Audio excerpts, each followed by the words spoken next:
বন্ধুরা দেখুন, আমি আজকে রয়েছি এয়ারপোর্টের কাছাকাছি একটা বোর ছাগলের খামারে। গত বছর মাত্র 2টো বাচ্চা ছাগল দিয়ে দাদা ফার্মিং স্টার্ট করেছিলেন। গত বছরও আমি একটা ভিডিও করে গেছিলাম।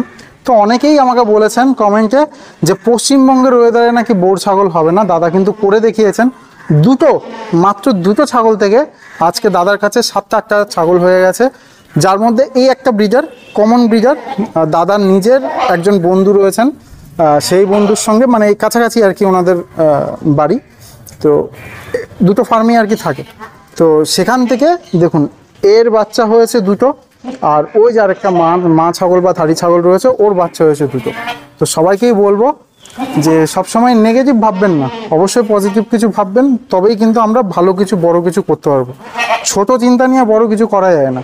আজকে দাদা স্ট্রাগল করছেন, আজ থেকে 5 বছর বাদে কিন্তু অবশ্যই সফল হবেন।